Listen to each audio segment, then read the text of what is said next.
Assalamualaikum warahmatullahi wabarakatuh. Selamat siang semuanya. Yang terhormat Ibu Apoteker Rina Anugrah S.Pharm MSI selaku dosen pengampu mata kuliah Kimia Medisinal Dasar dan teman-teman yang saya banggakan. Izin memperkenalkan diri, nama saya Nashwa Adiela Rosana dengan 3 NIM terakhir 196. Pada kesempatan kali ini, saya akan menyampaikan mengenai kajian penemuan dan pengembangan relaksan otot sentral dengan reseptor pada sistem saraf pusat sebagai relaksasi otot. Adapun topik bahasan kali ini, yang pertama meliputi latar belakang, rumusan masalah, lalu tujuan, dan inti dari penyampaian materi kali ini, yakni kajian golongan relaksan otot sentral relaksasi otot, kemudian kajian penemuan dan pengembangan relaksan otot sentral secara kimia medisinal, dan yang terakhir adalah aktivitas farmakologi dan keamanan relaksan otot sentral. Mari kita mulai dari latar belakang terlebih dahulu. Pengembangan relaksan otot sentral sangatlah krusial untuk mengatasi spastisitas atau kontraksi otot tidak terkendali dengan menargetkan reseptor spesifik di sistem saraf pusat seperti reseptor GABA dan alfa-2 adrenergik. Berbeda dengan relaksan perifer yang bekerja pada tautan neuromuskular, relaksan sentral menghentikan sinyal saraf berlebih langsung di otak dan sumsum tulang belakang. Tantangan utama dari bidang kimia medisinal ini yakni melalui kajian hubungan antara struktur dan aktivitas untuk memodifikasi molekul agar memiliki afinitas tinggi terhadap reseptor target, namun dengan indeks terapeutik yang lebar guna meminimalkan efek samping sedasi serta gangguan kognitif. Nah, dari latar belakang yang sudah tadi saya sampaikan, terbentuklah rumusan masalah seperti berikut. Yang pertama, bagaimana proses penemuan relaksan otot sentral. Yang kedua, mengapa reseptor sistem saraf pusat menjadi target utamanya. Kemudian, bagaimana pengembangan struktur kimia relaksan otot sentral meningkatkan potensi relaksasi otot. Dengan begitu, tujuan dari penyampaian ini yakni untuk menjelaskan penemuan, pengembangan, dan hubungan struktur aktivitas relaksan otot sentral.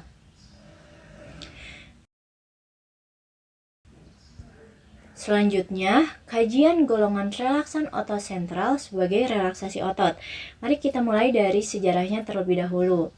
Bermula dari ditemukannya senyawa yang bernama mepenisin di tahun 1948 oleh Frank M. Bergey yang membuktikan bahwa relaksasi otot rangka dapat dicapai tanpa kehilangan kesadaran total dengan menargetkan jalur polisinaptik medula spinalis. Pada era 1950-an hingga 1960-an, menandai revolusi melalui benzodiazepam, yakni modulator reseptor GABA alfa dan baclofen sebagai agonis reseptor GABA beta untuk mengatasi spastisitas kronis. Nah, berkat itu kita mempunyai teknologi yang namanya kristalografi protein pada saat ini, sehingga riset beralih ke agen yang lebih spesifik seperti agonis alfa-2 adrenergik yang membuat atau menciptakan obat bernama tizanidin dan modulator saluran ion untuk meningkatkan presisi terapi sekaligus meminimalkan efek samping depresi sistem saraf pusat. Selanjutnya, klasifikasi relaksan otot sentral. Yang pertama ada agonis reseptor GABA, contohnya benzodiazepin dan baclofen. Ada agonis alfa-2 adrenergik, contohnya tizanidin. Kemudian ada blocker refleks polisinaptik, contohnya carisoprodol, cyclobenzaprin, dan mepenisin. Adapun golongan lain, contohnya metocarbamol. Kita masuk ke mekanisme relaksan otot sentral. Terdapat dua jalur atau dua mekanisme, yakni yang pertama memperkuat jalur inhibisi atau GABAergic, yakni contoh obatnya baclofen dan benzodiazepam yang nantinya berikatan dengan reseptor GABA, baik itu GABA alfa ataupun GABA beta, yang nanti memicu aliran ion seperti masuknya ion Cl- atau keluarnya K+, yang menyebabkan hiperpolarisasi sel saraf, yang nantinya neuron menjadi kurang responsif terhadap rangsangan kontraksi. Yang kedua, menekan jalur eksitasi atau adrenergi. Contoh obatnya tizanidin, yang bekerja sebagai agonis reseptor alfa-2 adrenergik yang menghambat pelepasan neurotransmitter eksitatoris seperti glutamat, yang akan menurunkan refleks regangan otot yang berlebihan tanpa mengganggu kekuatan otot perifer secara langsung. Nah, langsung kepada kajian penemuan dan pengembangan relaksan otot sentral secara kimia medisinal. Pembahasan pertama mengenai identifikasi dan validasi target sistem saraf pusat. Pemilihan target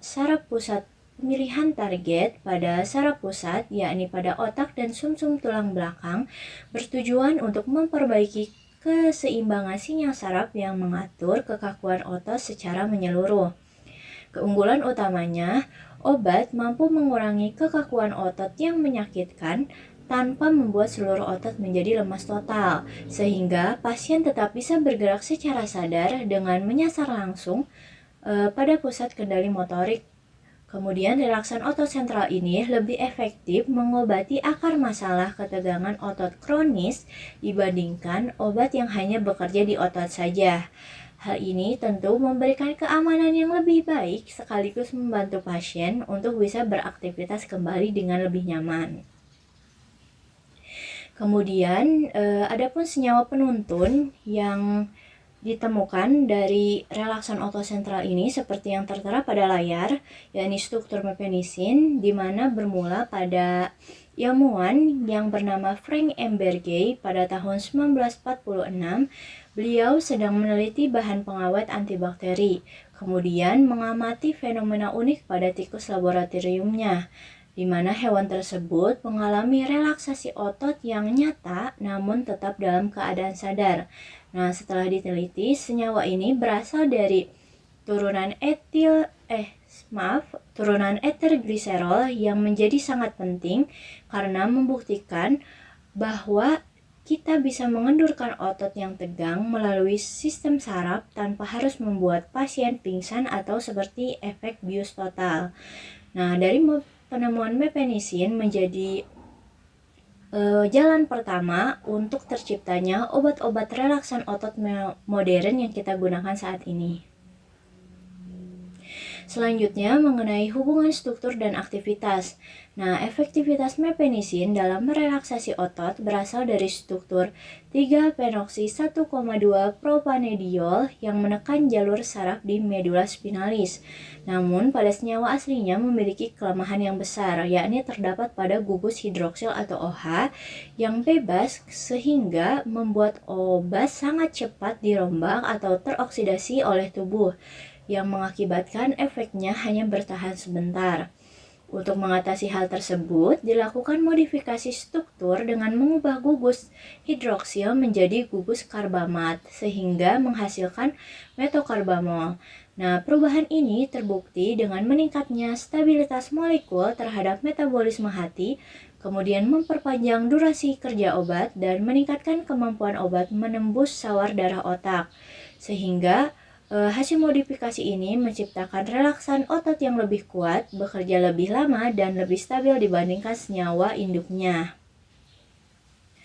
Nah, berikut ada 4 hasil senyawa pengembangan dari mepenisin. Yang pertama itu ada metokarbamol, ada meprobamid, kemudian karisoprodol, dan klorpenisin karbamate. Nah, kita masuk ke aktivitas farmakologi dan keamanan relaksan otot sentral. Obat relaksan otot sentral ini yang bekerja pada sistem saraf pusat meningkatkan fungsi GABA atau penghambat saraf yang memicu hiperpolarisasi sehingga saraf motorik menjadi kurang responsif terhadap rangsangan kejang. Adapun kelemahan dari golongan obatnya, yakni molekul obat sangat mudah menembus sawar darah otak, yang dengan begitu mempengaruhi jalur motorik tetapi juga mempengaruhi dalam kesadaran.